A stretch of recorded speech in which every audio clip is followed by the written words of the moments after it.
Yeah. And So- how do you juggle it all? I just, day by day. I don't put any pressure on myself to make things happen.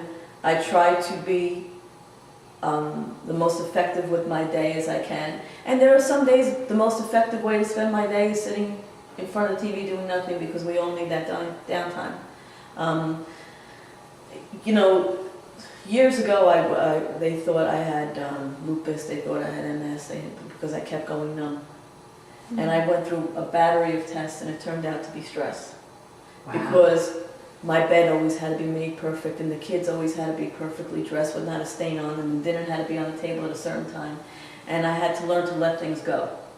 So live your day the best way you know how. And if it means that a bed is not going to get made, or it's a peanut butter and jelly sandwich for dinner, then so be it. But the only thing that I will say about myself is, I was a mommy before I was anything else. I made that decision to become a mother, okay? And once you make that decision, you have to dedicate yourself, because I always say you cannot press rewind when you've got a child. You can't say one day, oh, gee, I wish I would have done that differently because maybe this wouldn't have happened. And there are moments in life that you cannot control. And there are personalities that sometimes you cannot control, as much as you tried. But I will say this, at the end of the day, when all is said and done, I will know that I was the best mother I knew how to be, and I will have no regrets. And that's the only thing you could do as a mother. Be the best you can be, and no matter how your child turns out, because sometimes it just doesn't work out that way, and you don't know why, don't blame yourself. Know that you were the best mother you knew how to be. And then you can put your head down on the pillow at night and say, okay, I have no regrets. And that's the only thing that I, was a constant in my life. Mommy first.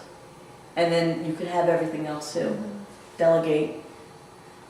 If it takes longer than you want it to take, so be it. It'll come.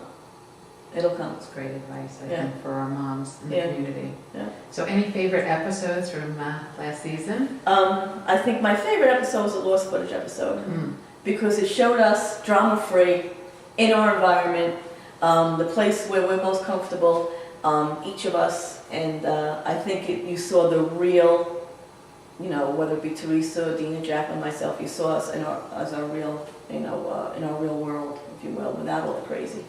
So is there anything that our audience doesn't know about you that you would like to share with us today?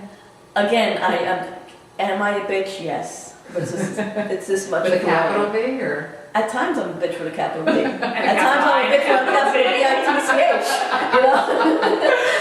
But that's me. Like Popeye said, I am what I am, and that's all that I am. But there is a part of me that, I cry over the craziest things. I was watching the Olympics the other day, and I'm watching this father jump up and down. I don't even know what country they were from, but I was watching him and I was crying hysterical. I could be driving outside and I'll look at how crisp the grass is, and I'll say thank you, and I'll love that moment. So I'm very appreciative for everything in my life, and I am a fighter, I am a pit bull, but I have a very, very soft side to me as well. And it comes out. I'm not. We're multifaceted. I have a lot of good in me, and I have a lot of bad in me. Human. Yes. And you're a mom and you're an entrepreneur. Yep.